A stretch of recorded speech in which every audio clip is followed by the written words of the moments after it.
It's time for a Big Blue Kickoff Live. Nobody can ever tell you that you couldn't do it, because you did. On Giants.com. You know what I saw? New York Giant pride. And the Giants mobile app. 17-14 is the final. One touchdown, we are world champions. Believe it, and it will happen. Part of the Giants Podcast Network. Let's go out there like a bunch of crazy dogs. Have some fun. Welcome to today's episode of Big Blue Kickoff Live, presented by Cadillac, the official luxury vehicle of the New York Football Giants. My name is Madelyn Burke, alongside the Super Bowl champion, Jonathan Casillas. The phone number here is 201-939-4513, or you can find us on social media using hashtag GiantsChat. A reminder, an archive of this show and our entire podcast network is available on the Giants mobile app, podcast platforms everywhere, and at giants.com/podcast. It's Thursday, November 13th. We're coming at you live from the Giants podcast studio, presented by Hackensack Meridian Health. Keep getting better.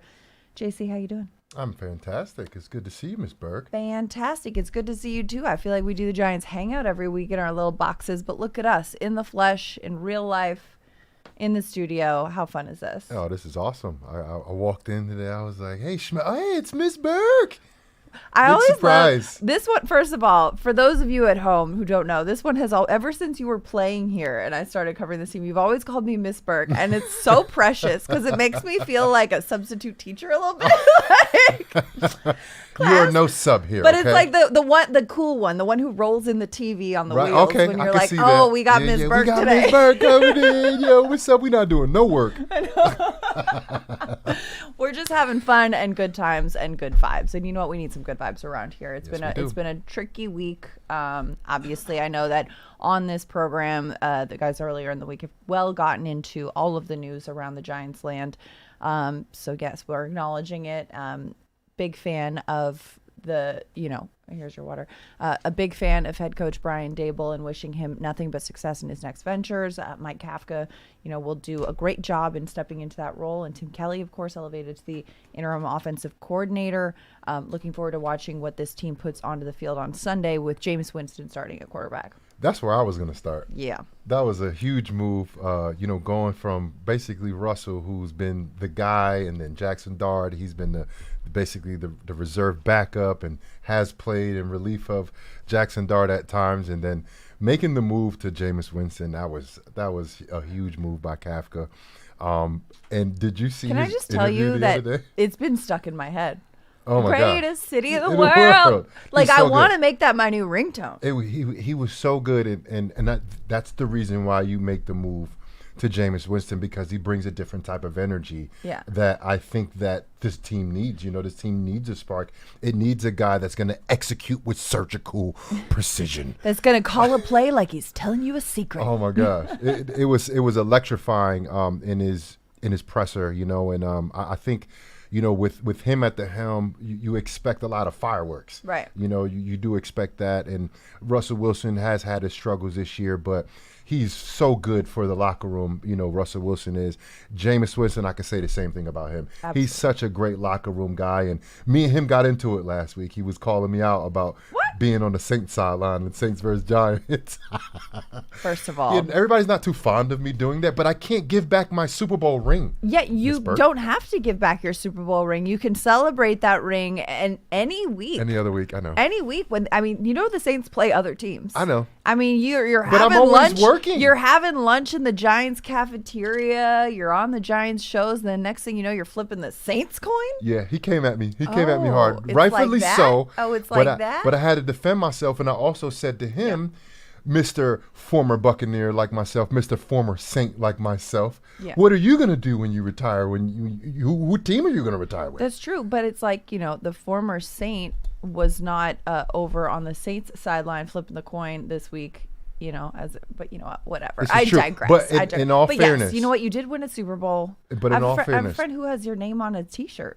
Yeah, and I'm on a trophy and a banner too. Yeah. But David Banner. I did not wear any Saints gear. I was neutral color, white T-shirt. Mind you, I'm in Mrs. Benson's suite, the owner of the Saints. And again, there's 16 other games. I caught myself going for the Giants in the suite, like out loud. See, we see where your heart is. Of course, like at the end of the day, I retired as a Giant. I'm a legend for a couple of teams because I won Super Bowls on other teams, but I do acknowledge, where my home is. My home is here in New York. New Jersey. Same, potato, tomato. But we digress. I respect that Jameis gave you a little razzle for that too. I appreciate it. Listen, I mean, this is a thing.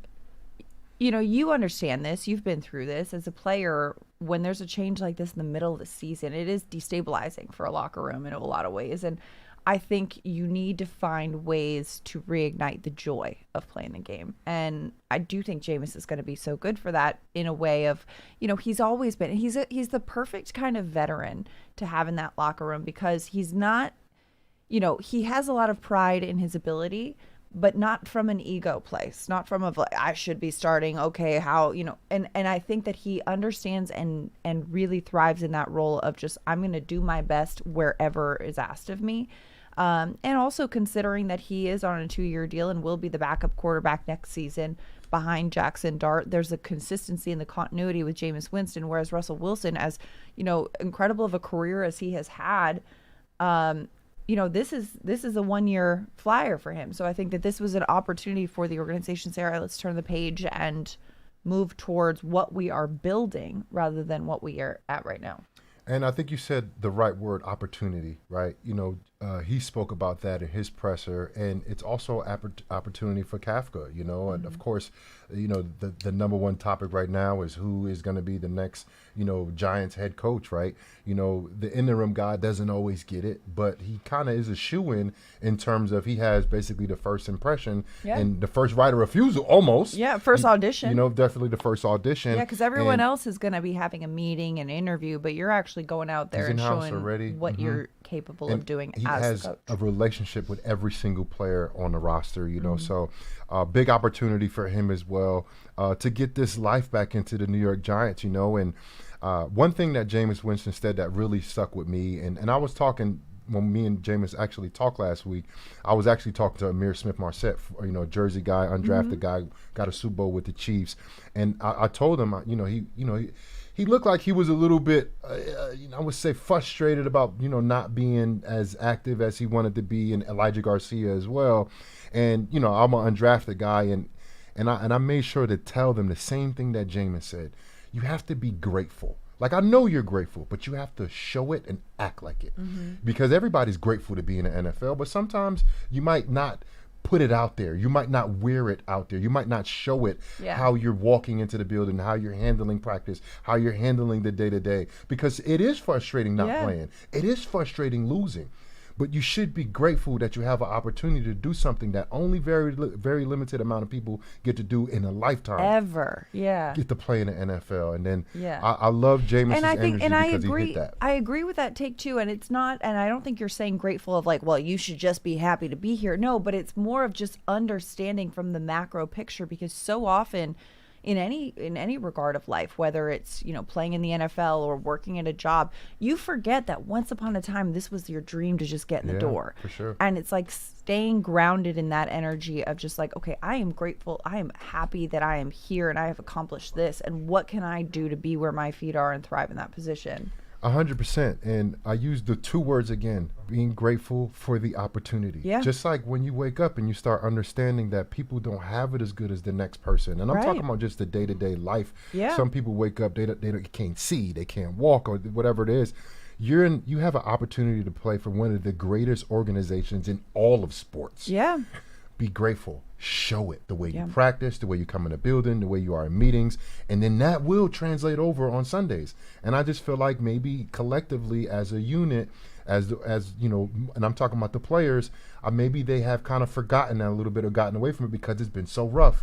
When you're losing constantly, it's kind of hard to be grateful when you got 2 wins and it's past the midpoint of the season. Right. I agree. And I can understand that. And it's, there's a lot of opportunities in a moment like this, in a shakeup like this, not just for the players, but for the coaching staff, and not just for Mike Kafka. Also, Tim Kelly, Giants tight ends coach, is now elevated to the offensive coordinator. He spoke to the media earlier today.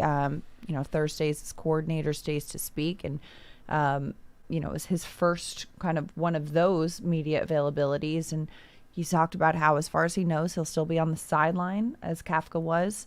As the tight ends coach, he was also heavily invested more in the run game, and now he's going to be zooming out a bit more and taking opportunity of those roles. He has been an offensive coordinator before, so it's not like completely new territory for him, but it is another opportunity. And when you consider too the creativity that this offense underwent when Malik Neighbors went down, Cam Scatterbu went down, and who did they rely on? The tight ends, a lot more 12 personnel, a lot of 13 personnel. And so that is going to be, watching the way the offense kind of maintains course, but how much does it evolve? And, Tim Kelly did talk about how the biggest changes are going to be more behind the scenes, procedurally, okay, who's talking, who's in charge of what meeting. But in terms of on the field, they are still the North Star is still the North Star. I definitely think there's going to be some type of change and manipulation to the offense given the play style of the quarterback that's now taking the helm in Jameis Winston. Jameis Winston is not a running quarterback. He is a pocket quarterback. He will who has chuck mobility, it. Yeah. and he will chuck that ball. Yeah. He will chuck the ball. So I think it's going to be like watching Jameis Winston is going to be like somebody back there with a T-shirt cannon, just like, pew, pew, pew, pew. And like, who knows? Like maybe he's aiming for the kids, but maybe every once in a while an adult just reaches in there and is like, I want this heavily branded free XXL T-shirt. Yeah. You never know. So I think aim for the blue shirts. Aim for the blue shirts. And prayers up. But no, we joke, but yeah, he's going to be sending it. Yeah, he is. It'll be a little bit less of his legs in the pocket. I think he's always been a great maneuver, having great maneuverability in the pocket. Yeah. But he's never really been the runner. We've seen him get first downs over the years for the different teams that he's played for. But I think no design runs. I don't think a design run would come. I don't know how much RPO would be a part of his regimen as well. Last week, the Giants went to a lot of under center drop back play action situation with Dart. And Dart had his best game before he got knocked out the game. Mm-hmm. He had his best game. He was playing lights out before. And I think it definitely takes a hit. But with Jameis Winston, man, that the energy that he brings to this team, the energy that he's going to, influx into MetLife is going to be, I think, contagious. Well, and that mentality and that mindset is contagious. When you walk into a room and you've got somebody who's just so excited to be there and is, it's raining Skittles every day. You're like, I'll have what he's having, let me get on board with this. Now we have to have the defense to feed off of that as well. Absolutely. And, defensive coordinator Shane Bowen, he started his media availability today with gratitude to Brian Daboll, said he's enjoyed the time he's worked with him.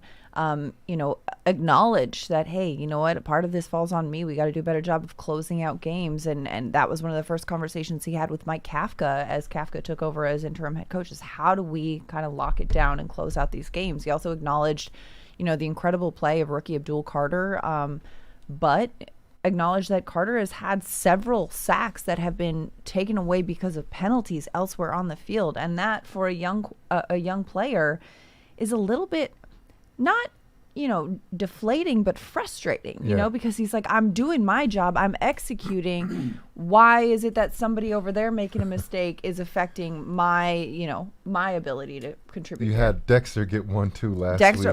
Last week, Dexter and Abdul did. Both of them had their play, I believe, right? Right, practically in the same penalty.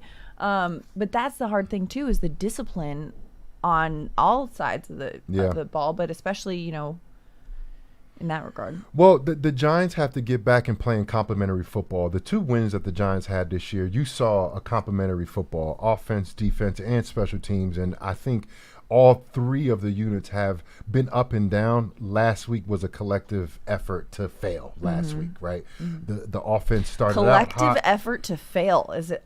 I mean, perfect phrasing, but ouch, that hurts. But it was, true. Having a 20-10 lead against a team that, had scored, how many points? 47 points the week before in Chicago, eliminating them to only 10 points through 3.5 quarters. And a team that, you see their pass catchers couldn't catch a cold out there. Yeah. They had a case of the drop season. The Giants were able to take advantage of that until they weren't. You got to finish. Yeah. You know, I think that's a word that we used on the Hangouts, you know, the other day. The Giants have to figure out a way how to finish. You know, the Giants haven't figured out how to win, you know, and part of winning is finishing because it's not about how you start. You know, you can be down 20-10 and you can come back and win. Chicago Bears, right? You can be down 19 in the fourth, come back and win. Broncos, they figured out ways to win. Right. People are talking crap about the Broncos. People talk crap about the Bears.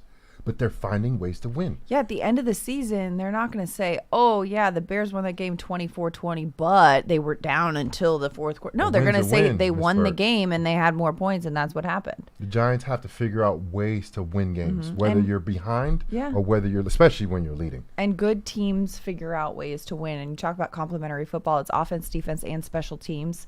Big news on special teams this week. Graham Gano back on IR again this season, the second time this season. The kicking troubles for the Giants have continued. And Jamie Gillum had a rough week last week. Jamie Gillum, the punter, from the opening kickoff kind of to that last punt that was a 26-yard, shank. Younghoe Koo, the Jersey native, kicked last He's week. From Jersey? Yeah.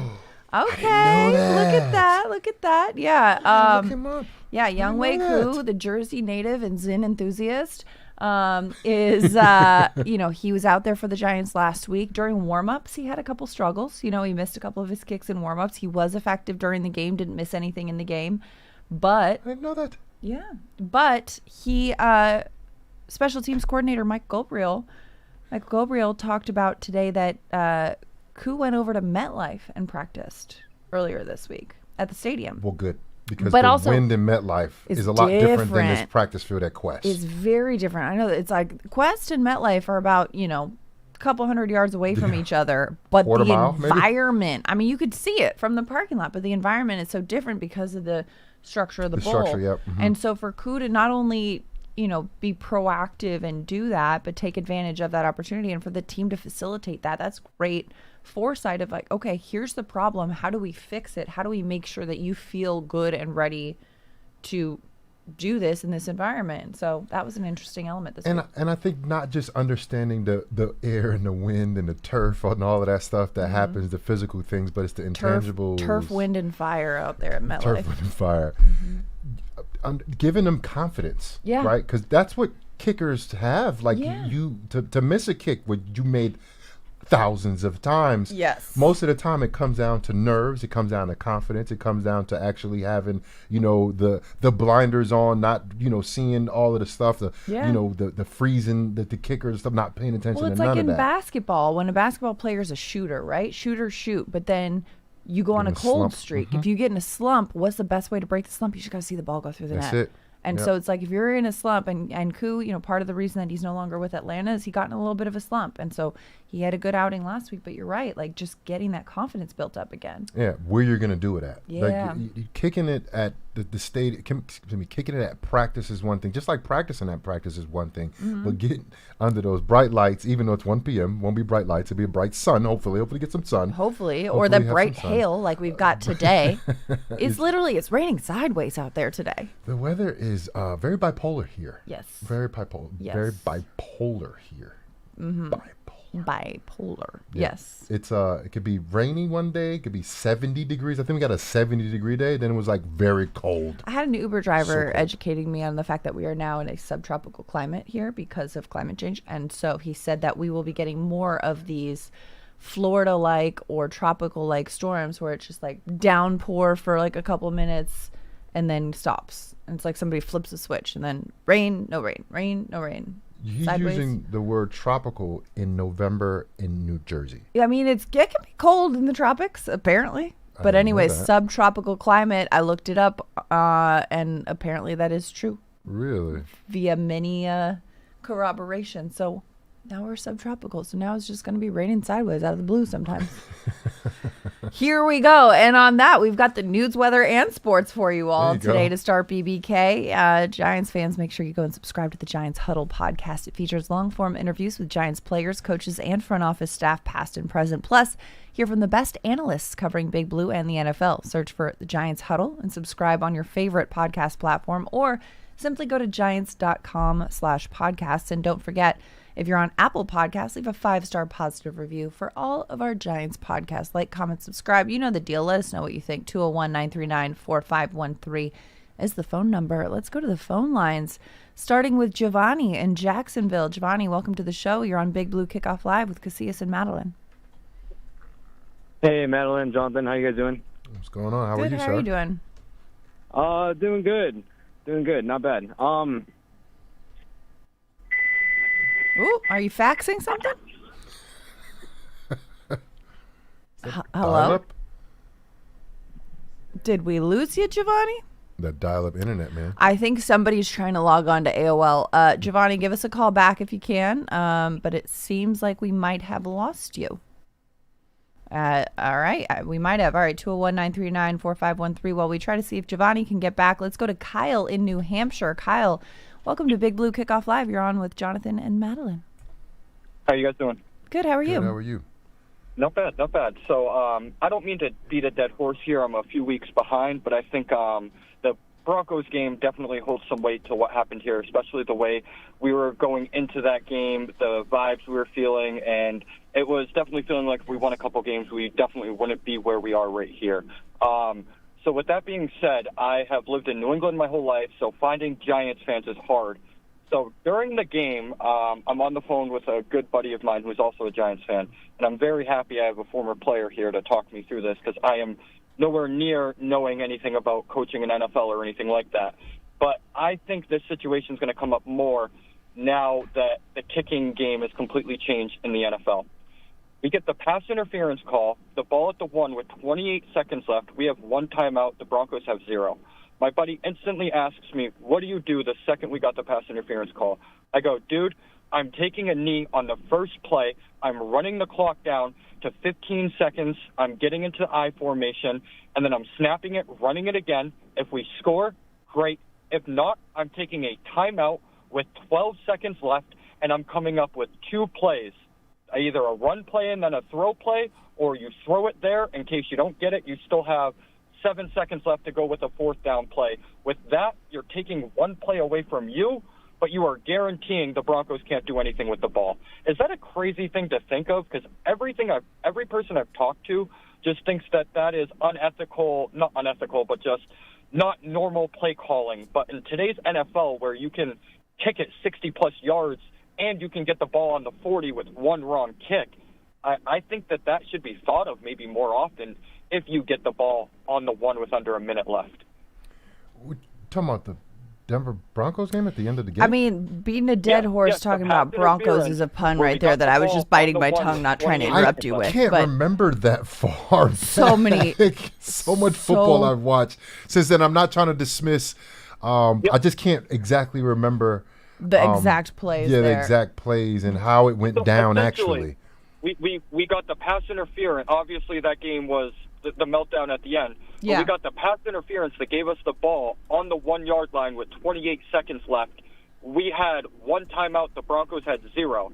And the first play, we snuck it in with Dart and scored.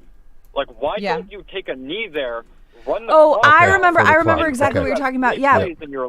Amani and I were doing the post-game show that day, too, and he kind of made a similar point to you, Kyle. Amani Toomer did. And my question to Amani, and I'll kind of raise this with you, too, because is like, when you're in that position, it's like, yes, you want to run the clock and score with less time. However, if there was a certainty that you knew that you could punch in a 1 yard play, don't you think teams would do it more often? It is hard to get in from the end zone. So I think if you're trying to score a touchdown, you take that touchdown where you can, especially from the 1. You know, maybe they run it with Dart and maybe they don't cross the plane and they have a couple more downs to try it. But if they, what you're saying, but if they less time left. No, I understand that, all but the time to dictate it. But if you say you take a knee on first down, or maybe drain the clock on first down, and then you put yourself in a position where you're in 3rd down with 30 seconds left of the game, and now you have to score, and you don't cross the plane, and they make a goal line stand, then suddenly you're in a very different situation. And the Giants were down 4 points. And they at were that down point. 4 so points. They needed a a touchdown. And then you can't sacrifice plays because you need a touchdown. You didn't need 3, which would have tied the game if they would have been only down 3. And had they sacrificed the first 2 downs and then not been able to convert Maybe on a penalty. or a penalty penalty and happens. backed him up or something like that, then people are saying, well, why didn't you try? Why didn't you take all 4 attempts to get into the end zone? So hindsight is 20/20 in that situation. Yeah, and now that the only thing. Go ahead. Sorry, I didn't mean to cut you off. Go ahead. No, the only point I will say that it kind of giving it to you, talking about it, is the penalty thing. Obviously, that would have made everyone look a lot less smarter than what they were. But my whole theory was just with who we had there with Scadaboo and Dart, I would have rather given us 3 plays without the Broncos having any instead of scoring on the first. I guess that was my initial reaction. Like, it was one of those, okay, if we can't get it done in 3 plays from the 2-yard line, hats off to you. You deserve to beat us in that moment. But with the momentum and the fact that it's in Denver, kicking is going to be not, I don't want to say easier, but you're going to have chances to get those little bit longer kicks, I feel like. I just think in that game, that's what I thought in the moment. I just wanted to know.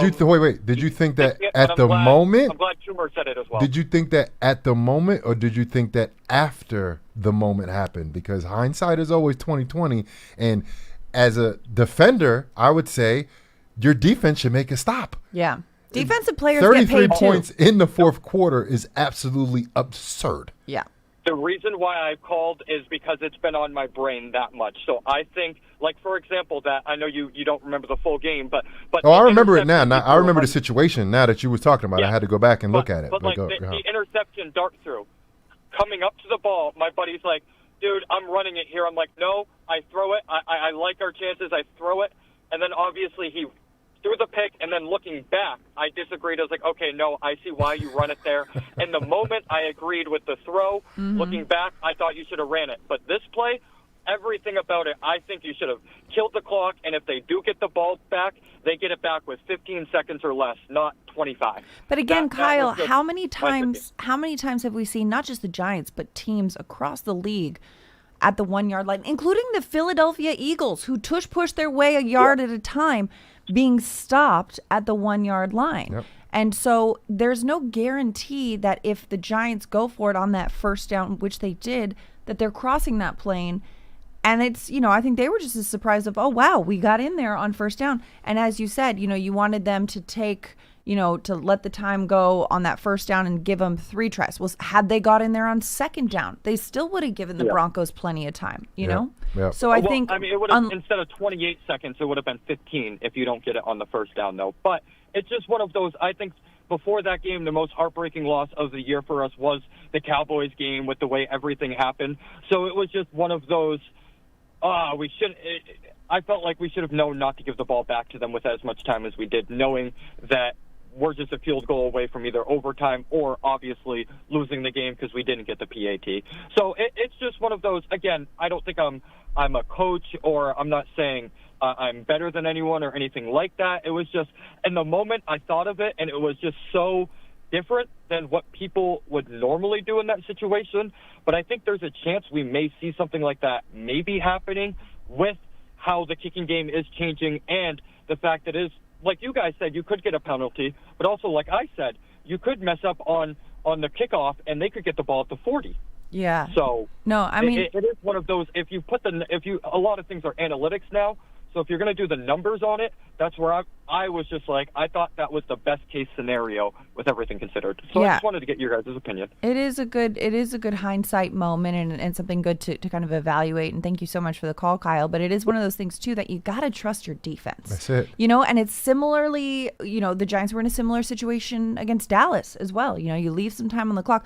You got to score the points that you need to score when you have the opportunity, because touchdowns aren't a given, just because you're in that close range. How many times, like you mentioned, penalties or defensive stops or what have you, you're not guaranteed to get in the end zone. So you take those points when you get them and you trust your defense to make a stop. The Giants took the points when they had the opportunity. They left, 28 seconds left on the clock, trusted their defense. The defense wasn't able to execute in a way that made that stop, and Denver came out with the win.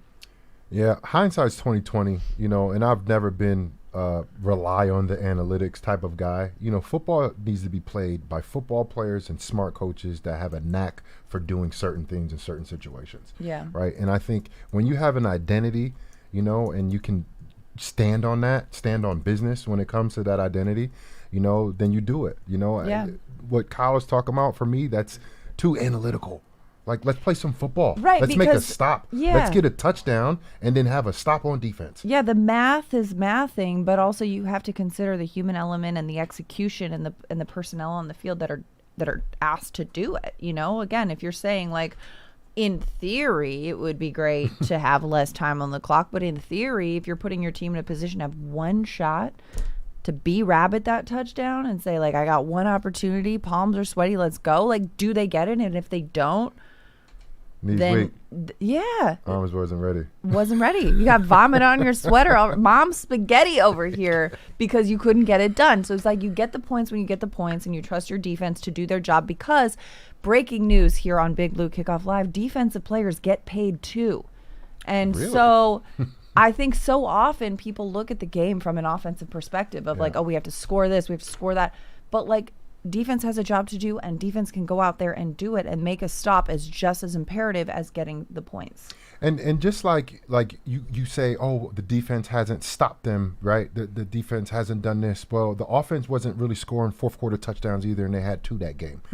There comes a time where you rely on somebody to do their job. Yeah. You rely on the kicker to make his kick. You rely on the defense to make that stop. You rely on the offense to get it in the end zone. And that's what a real good team does. Yeah. Right? Yes, it's the analytics, and you got to do the smart thing and the thing that makes the most sense. But at the end of the day, you have to play football. Score points, make kicks, and make stops on defense. That's football. That's football. And you got to be better at that, Yeah. New York Giants. Yeah. The New York Giants got to be better at football. Do better. Yeah. That's- and the that's the motto. details, of course, they matter. Situational football matters probably the most when you talk about the details, being, doing the right thing at the right time. But all of the, should they have done this? Should they have done that? Okay, they didn't do it. Now what do you do after? Yeah. Right? Okay, let's talk about the play that he was talking about when the Giants threw the ball on The third interception, down yeah. and he ended up throwing an interception. You know why I'm not opposed to that? Because Jackson Dart's a guy. He's a guy. If he wasn't a guy, if he wasn't a good player that we can understand, he can make a play because he has the ball in his hands. If he wasn't that type of guy, I'd be like, why would you do that? Right. But he's a guy. He's a guy that you can say he can make this play. Yeah. So you rely on him. Yeah. And as a defense, Yeah. you step up and say, our guy didn't get it. So now we have to go back and get him back the ball. That's how Absolutely. football works. Eli Manning was a guy for us. Yeah. He was the guy for us. Yeah. In 2016, Eli Manning was turnover happy that year. You know what? Every time he had a turnover, we stormed the field like Normandy. To get it back to who? To Eli. Yeah, because it's like, all right, let's run it back. Let's see. I know you can do it again. You can do better. That's it. Yeah. You have to match them. Again, the complementary football aspect of it, right? Yeah. If your offense has 3 turnovers, what are you going to do as a defense? Oh, man, they turn the ball over again? Or you're going to say, let's go create our own turnover. Yeah. Let's get Our the ball turn. back to Let's to get our lick guy. back. Yeah, Right. exactly. That's it. Exactly. Some roster news for you here. Giants have made some moves. Bringing back Isaiah Hodgins. Let's go. Wide receiver Isaiah Hodgins has been signed to the Giants 53 from the Steelers practice squad. Giants have also elevated linebacker Trace Ford from the practice squad. And a farewell to Lil Jordan Humphrey. The Broncos have signed Lil Jordan Humphrey to their active roster from the Giants practice squad. So wishing him the best of luck. It's Broncos take on the Chiefs this weekend. But yeah, Isaiah Hodgins making Welcome a back, return. Welcome Mr. back. Hodgins. Darius Slayton is now wearing your former number 18, so we'll see what Hodgins is going to wear. And he was incredible in 2022. He was. Incredible. He was Off very the incredible. couch. No, he wasn't on the couch. He was on the Bills practice squad, if I'm not mistaken, that year. But So yeah, let's see, he man. came Let's up- see if he can, spark us in the receiving game. I think last week you saw a dynamic performance from Jackson Dart in the receiving game. Yeah. Slayton made one of the best catches I've ever seen. Yeah. On the football field. That one-handed on the boundary. I think even Slayton was like, "I'm sorry, what? How?" Yeah. So let's see. Little Let's magnet see. hands. Look, the Giants are in an interesting situation right now. Mm-hmm. First head coach fired during the season this year so far. Right there, is there other? Oh, I thought coaches? you meant for the Giants. I was No, like, no, how many no, times is this no, gonna happen no. in a year? That Yes. is- Yes, the first. The Giants are now looking for their 5th head coach since Tom Coughlin, which is only 10 years ago. That is, those numbers aren't that great. Not great. But let's see if we can get yeah. this thing right Yeah. this time. So we'll see. We'll run it back. We'll do it again. Lather, rinse, repeat, and see how it all goes. But yeah, the Giants are the first. Usually you see about 6 to 8 teams making a change at the head coach. Giants got started. And again, big fan of Brian Daboll as a person, as a colleague, and wishing him nothing but success in the next ventures. Giants fan, with another impactful draft and free agency class in the books, that means it's full steam ahead to the 2025 season. Take your fandom to the next level with a Giants season ticket membership. Catch all the action at MetLife Stadium with an exciting home schedule on the horizon. With a membership, you'll also stay connected to the club all year round, not just on game days, with exclusive member access and benefits. To learn more about a New York Giants season ticket membership, visit giants.com/tickets. 201-939-4513 is the phone number. Giovanni, we got Giovanni back. Let's see what Giovanni's got to say. Welcome back to the show. You're on with Casillas and Madelyn. Hey, guys. Sorry, I don't know what happened, but I don't know how much you heard either. I'm sure I probably just cut out in the very beginning of it. Yeah, all we heard was, hey, guys, and then fax machine sounds. So I was like, who still sends faxes? Right. Yeah. So I just want to ask you guys what you guys think about Kafka's opportunity. I know it's bittersweet with Daboll going, but I think as Giants fans, we have a lot to look forward to. Like, the way I see it, it's kind of a win-win with how the media is kind of, blowing everything out of proportion, which you never want to fire a head coach mid-season. However, there's some good things that can come of it. If Kafka utilizes his opportunity and he has 7 games to show what he's capable of from turning this team around, I think Giants fans have a lot to look forward to with that, especially if he's a final candidate for us. And it's going to be very crucial for Dart's development with continuity. So I think that's very important. Also, kind of curious what you guys think about the head coaching candidates that are available. I know it's like way too early, but just kind of like looking into what you guys think about the candidates that are available or potentially in the future. Kind of get your insight on that. Yeah, I think it might be soon to pontificate, or I don't even know, like tinker with who might be available as a head coach, because we're about 2 months away from making that choice. Yeah. But what I will say about Mike Kafka is, as a former player at a high level, he commands a lot of respect. I know the players like him. He knows the game. I want to give credit to a Twitter account, Roger Sherman, who's been regularly tweeting out Mike Kafka's Outback Bowl stat line when he was the quarterback of Northwestern. He went 47 of 78, 532 passing yards, 4 touchdowns. Yeah, that sounds about right for Northwestern. But it's like, I played against Kafka in college. You did? Yeah. Oh my God, how did I not know this? Yeah. They beat us in Northwestern. They scored like 50 points on us again with the 50 points. Again with the 50 points. The amount of times that you and I have had conversations about your defense giving up 50 points on multiple teams. At Wisconsin, with the Giants, with the Saints. He's like, oh yeah, this guy. Yeah, we gave him 50 points. Somehow he you might have not been a Bowl. quarterback. I think it might have been Brett Bazinet, but whatever, man. I don't know why I brought it up too. Listen, you're building a brand here. I mean, 52. That's 52 points. You're like So anyway. What I want from a head coach is the unheralded ability to lead men. Yeah. Right. I think that's kind of where Daboll fell short. And the reason why I say that, because I don't think he maximized the potential of this roster. Right. I think that's what we've seen from the Giants. Because when you go man-to-man on the Giants, I think the Giants can match up pretty much against anybody. I mean, of course, they have a rash of injuries, but you look at San Francisco and what they've got of their players, they're backups. And they're competitive in their division. They're competitive in the NFL. They're making a playoff push. I just don't think that Daboll, and I think that's probably the main reason why that they went a different direction, because he didn't maximize the potential from this roster, because it has a lot of potential here.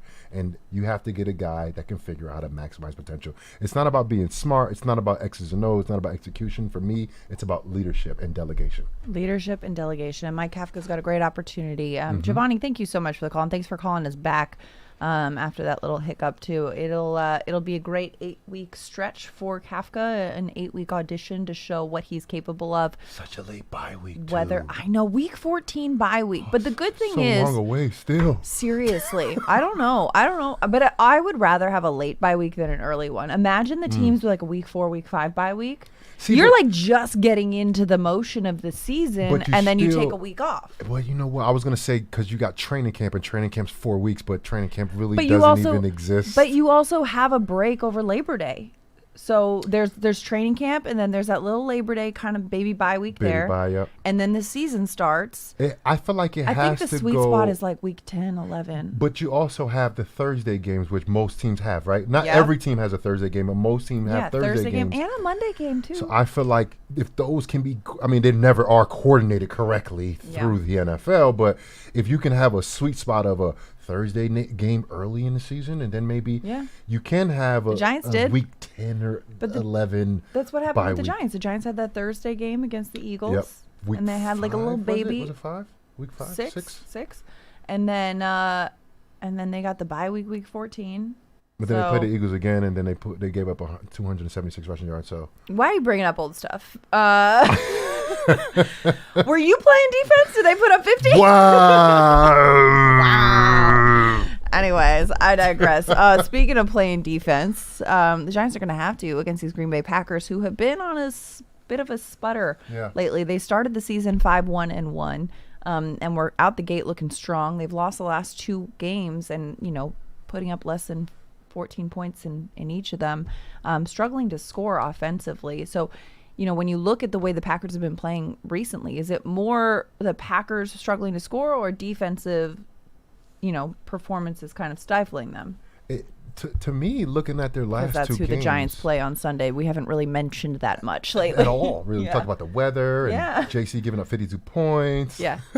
3 different times so far that we've uncovered. We will, I'm sure, find more. No. We won't find any more. That's it. That's all I ever did. I think they kind of lost their identity as an offense a little bit. I look at Josh Jacobs' number, man. He only had 1 game where he even approached being close to 100 yards. He's averaging only 3.8, 3.9 yards a carry. And Jordan Love, I think he had his best game 3 weeks ago. In the last 2 weeks, he has his, I think, 2 worst games of the year, where he didn't produce a passing touchdown last week against the Eagles on Monday night. Yes, the Eagles have a really tough and nasty defense to go up against, but they don't look the same as they did earlier in the season, even against that Dallas game where they went into overtime. It was a shootout. The offense looked electric. I think Kraft being out has a lot to do with their trying to figure out what they're going to do next, because he was an integral part of their offense, and it kind of went through him a little bit in his playmaking abilities. And when you look at the fact that Jordan Love is this season having a career high in completion percentage and passing touchdown to interception ratio and passer rating, but in the last 2 games, both losses where the Packers have scored fewer than 14 points, he's got no passing touchdowns. And the passing game is, I think in large part with losing Kraft, has kind of been depleted for Green Bay.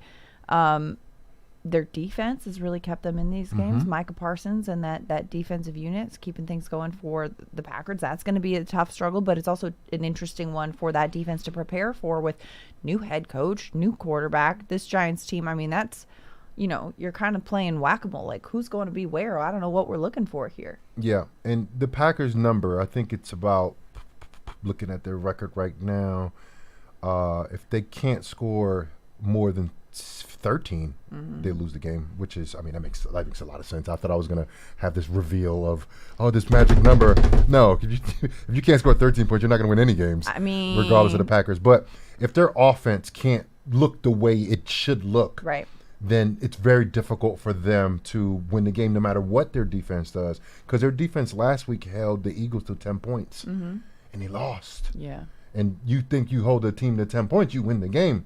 But their offense only scored 7. And I know I'm like, everybody knows that. But it's something about what you're identity is, right? Yeah. And I think their identity was their offense. It wasn't their defense. Yeah. It was, you know what I mean? It wasn't their defense. It was their offense. And when their offense is sputtering and not scoring touchdowns, not being explosive, which because this team is very explosive at Watson and even Kraft being out now, and not in the run game though. No. At all in the run game. And which is so counterintuitive because Yes, you it think is. with it, you want to get your offense going, you got to establish the run, and then that opens up the pass game. But for the Packers, it's like you got to establish the pass. And looking at how they went into the last couple weeks, it Yeah. looks like they tried to establish a run early in games with Jordan Love not touching the ball as much. My question is how do they approach this week with the Giants team that's ranked bottom 3 in terms of their rush defense, but then the last couple of weeks for the Packers, they're starting to run the football early, didn't really work out for them. Right. So what do they do early in this game? Do they start with a kind of high, powered attacking the defense down the field type of game to open up the run? Or they try to establish a run against a really suspect run defense in the New York Giants to get Jordan Love going with the play action game off of the run? Yeah, and styles win fights, and it's kind of curious because the styles of both of these teams, I don't even know which version of them. We've seen so many iterations of both of these teams already this season, so it's kind of anybody's game on Sunday. Yeah, 100%. And that's Yeah. the thing about the Giants and what the Giants have done this year. Yeah, the record stinks. Sure, 2-8. but they've been in it. I mean, there's a bizarro world in which the Giants are 8-2.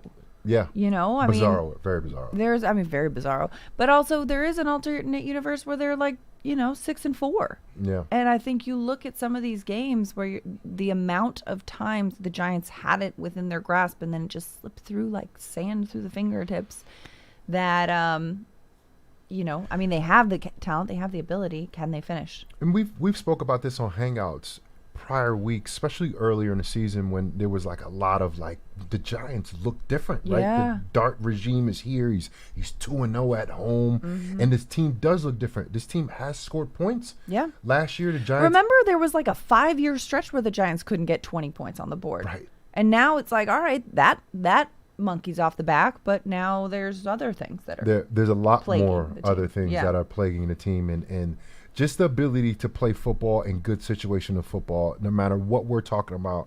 That's what the Giants have to focus on. Every single player has to come in to this room, to this building, and like I said before, having a grateful attitude. Yeah. Being grateful that you woke up, being grateful that you are a part of a great organization in the New York Football Giants, and giving it your all every single day, and then showing on Sunday. right. There's something that is not getting the most out of all of these guys. And of course, everybody talked about the Banks and the Dexter Lawrence. The only reason he said that is because Dexter has showed us his greatness over the last few years. Yeah. Over the last several years, we've seen his greatness. And you're just not seeing the greatness from him. He's still a good player, yes, not as dominant as we've seen. And I think that's a call to not just Dexter, but to all players in the New York Giants who have showed us their competency, who have showed us their greatness, who have showed us their football playmaking ability. Yeah. You have to be able to show it on a consistent basis. Because it's like talent is what gets you there and consistency is what keeps you there. That's it. And that's true for anything in life. And that goes for the coaching as well, Yeah. right? Dayball won his first year, 9-7-1, right? Consistently not winning for a couple of years gets people on the hot seat, right? And again, there's so many elements to I don't want to say like, oh, it's all his fault. There's so many pieces of ingredients that go into that. But yeah, the team wasn't able to execute in that way, and somebody's got to. For me, it's all about the players. Yeah. It comes down to you looking at yourself in the mirror, and that's the great thing about me being part of this. Yeah. Like, I never want to say, oh, it's the coaches. I mean, it's collective effort to be 2-8 for sure, right? It's the players, the coaches, general manager. It's the situational stuff. It's everything to get to 2-8.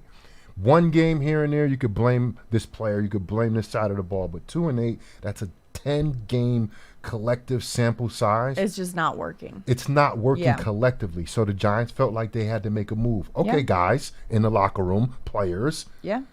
Now that you understand that what the stakes are. And it raises the stakes for everyone to say, okay, you know what? Nobody is just going to be complacent. If the head guy is out the door, I gotta raise my game because nothing is permanent. Nothing is to be taken for granted. Anybody can go in that position. I said this the other day on Hangouts, and I stand on this because it was like a shocking thing that happened when I was playing football. Peyton Manning was the best player in the league. He was an MVP, and he got cut. Mm-hmm.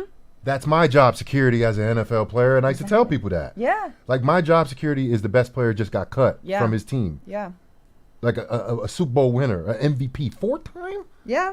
4-time MVP got cut. And if it could happen to that guy. That's the NFL. It is not for long. Not you have for to long. produce. This team, no matter who is on the roster, you have to be able to produce. Absolutely. No matter the injuries, no matter the coaching, you have to be able to produce. So for me, no excuse. Calling out all the players collectively. Just produce. Play some football, guys. Yeah, that's be what we do on grateful Sundays. That you have an opportunity to be not just here for this great organization, but for the NFL in general. Yeah, let's crank through. We got a couple more calls to get through, but the Giants official connected TV streaming app, Giants TV, brings original video content and game highlights on demand and direct to Big Blue fans. Giants TV is free on Apple TV, Roku, and Amazon Fire TV, and on the Giants mobile app. 201-939-4513. Let's get to the phone lines. Henry in Virginia. There we go. I can read. Henry, how's it going? Welcome to the show. Thank you for accepting my call. Thank you for calling and thank you for holding. Hank.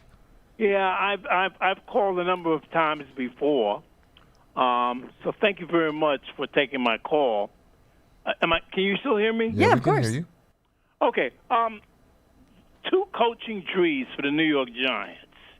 Okay, have won about 17 championships, including Super Bowls.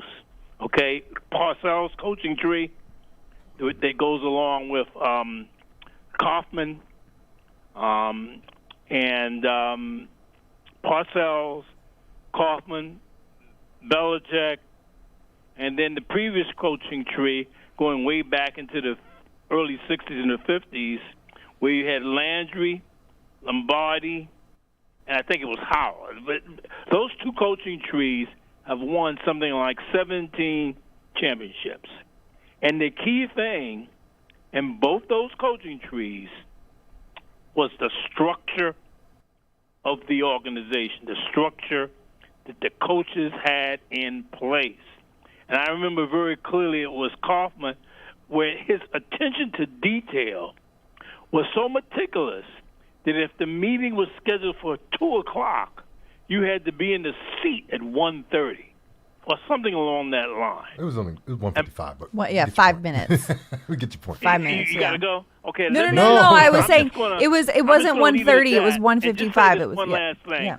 Just one last thing. That with the ball, he had never been a head coach. Dable. Okay. Yeah. He had never been a head coach, and I think that was what his area of need was. He had never been a head coach, and it doesn't appear from what I'm hearing that the structure was ever there to maintain or to get to a higher level as far as performance is concerned. So I'll just leave it at that. Maybe y'all can comment on those things. All right. Thanks for the call, Henry. Dable had never been a head coach, nor had Shermer or Judge or McAdoo prior, but nor has Sean McVay, and look how well that worked out. And, there's some guys that come in and they, their first crack at it, works out great. And some guys, come in and they're like, all right, I got a lot to learn and I'm going to, do better next time. You don't know what you don't know. And there's more that goes into a head coaching position than just knowledge of the game of football. You can know the game quite well. Can you teach it? You can teach the game quite well. Can you navigate logistics and personalities and egos and structure and scheduling and coaching staffs and all the minutia and the clerical work on top of the football? It's like if you want to start a business, making T-shirts, maybe you love making T-shirts, but you don't love taxes and bookkeeping and all the other stuff that comes with it. That's head coaching. You're not just making T-shirts. But that's what I was saying earlier about leadership and delegation. Yeah, exactly. That's exactly what you hit on. I couldn't have said it better than you. But I hear his point, though. He does have a point. There is a lineage of successful coaches that follows through those coaching trees. And for me, those 2 points are hit. Yeah. They have definitely like leadership abilities, their traits is very high in that. And if they're not the greatest offensive mind or defensive mind, they delegate those things. I kind of think the coaching tree is given too much credit. You know, like for example, we're broadcasters, right? Bob Papa is the voice of the New York Giants. Does that put me in the Bob Papa broadcast tree? Does that make me as good of a broadcaster as Bob Papa? Heck no. Heck no. You put me in to call a game, it is not going to be as good as Bob Papa. Just because I work with him and I'm around him and see what he is capable of doing, I'm not Bob Papa. Yeah. And so I think so often we put these coaching trees together and say, well, this guy worked with that guy and saw that guy on a daily basis, so must be just as good. No, I mean, maybe you pick up a couple tips here and there, but you're still your own person. You're still your own style of coach or broadcaster or what have you. And I think, you know, yes, it's great to have somebody you respect who might vouch for that person. But that doesn't mean that, you know, getting somebody in the tree of a Belichick or a whomever is going to be a carbon copy of that coach. No, I agree. But then again, I play for 3 of the Parcells disciples. Sure. Won 2 Super Bowls. Sure. With 2 of them. Yes, but also they happen to be Parcells disciples, but also in their own right. I mean, they weren't carbon copies of Parcells. No. Right? No. They were each individually good in their own way, Yep. but happened to also have come up. You know, you go to the Juilliard School of Dance, you're going to be one of the best dancers in the world. You're not going to be exactly the same as everyone there, but it is a high standard. And so, yes, there is a standard to be set with, you know, a coaching tree type of a situation. And I think the point that you're making is they're trying to recreate those old trees. Exactly. Like yeah. the Sean McVay tree. It's Right. like, what is that? What is that Sean McVay tree? Why does everyone have a tree? Why does Some everyone people have a tree? bush. Right.